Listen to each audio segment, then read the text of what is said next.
So my final definite question for you is, you are so knowledgeable, obviously completely immersed in this industry, and Swan, and a mum, and a female, and doing so well in life. But how do you stay on top of trends in the ever-changing world of e-commerce when you've got a very busy job? Like you say, you've got 2 children.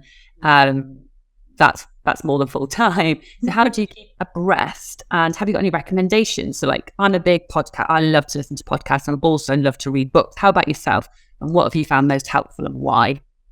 I think a lot of it is from a social perspective, to be honest, because like in Swan, we're a very, diverse group of people in different departments, but we're all really engaging with one another. Not necessarily, we'll go and talk about work, but we'll talk about what we're doing outside of work.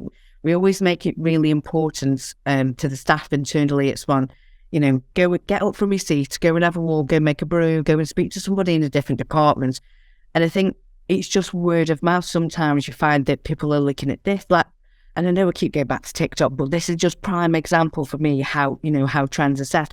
Like, you'll find that one minute there's this massive dancing routine that, that's really trendy, that I've never seen it before, and like, what are these people doing? Or, or there's something like with different hacks, like cleaning hacks and things like that. It's like something I've never heard of, but apparently it's the next big thing.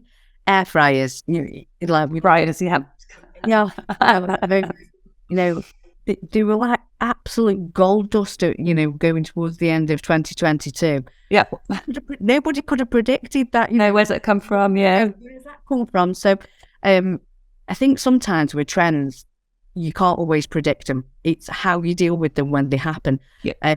So it's a lot of, I do a lot of reading, so like the news and things like that, and just assessing like with the markets and people's share prices, and like it's like some things like with Netflix when they lost loads of share prices because they changed the way they were allowing a user account. So what's the effect that's going to have? So we know that other streaming places will then end up with more business and things like that. So it's really difficult, and luckily for us as a company, because we work with trend businesses who do assess what's going to happen, a little bit of insight of what we can expect.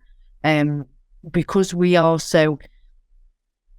so dominant in specific ranges and products and things like that, we try to be leading, in those kind of areas. One thing that we have just done, that we've just launched literally today on our website, is the first UK Alexa kettle. So again, meeting trends, and everybody's good. Well, you can just say, turn the kettle on, please. Yeah. So Alexa, turn on the Swan, and it will turn on the kettle. Wow. Yes. So you can lie in bed, the kettle will be boiled by the time you put your dressing gown on, and you can go down. Get your children to bring the cup of tea up to bed. Yeah, so massage while you're there. Oh, lovely. So, and that again, that's been done through market research about looking at what is the UK missing, what people doing now based on technology and things like that. And sometimes it's absolutely baffling, and thinking, how do these things change so quickly? And I think it's all about how you adapt to them. And sometimes in e-commerce, you do have to work for yesterday rather than, because something's changed so quickly overnight that you can't always predict. But it's about how you adapt it then to the future, and how quickly you can change to make sure that you're meeting with those trends. So we have been quite lucky that with our marketing team, and how we assess the environment, the industry and things like that, that we have always been quite quick to ensure that we can meet the trends of the consumers. So yeah, well, where we're at the moment. So there's probably going to be more crazy trends coming soon, and hopefully we can adapt to them. Yeah, absolutely. Let's just watch this space. So I'll look back at this interview in 12 to 18 months and see what you said, and see if that does, will we have a revolution and just go back to retail? Because I miss shopping. Yes. I miss going into the city and shopping. Online shopping, so convenient and great for price. And makes you lazy though, and I think that's one thing that I much prefer sit at home and shop online. But then the problem is, and again, we come back to this kind of environment where we don't want as children to like the yes, all the time. But I know for a fact that I'm encouraging that because I'm online. I always That's something, and I'll say to my daughter, right, that's enough tablet time now. You know, your eyes and everything. She said, but mummy, you're on your phone. Yeah.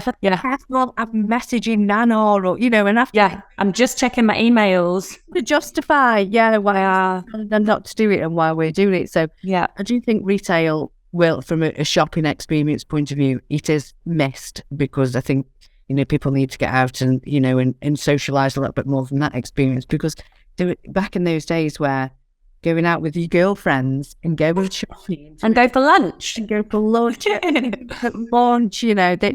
of things whereas now it's kind of a little bit of a thing of the past, and you get to where it takes you 3 months to arrange, a date with your girlfriend to go out and do something because you're sitting at home looking on your phone at what shoes you go back next to do. Or do your Tesco order. All that, yeah. Tesco shouldn't necessarily promote any businesses here on. No, yeah, sorry, yes. But yes.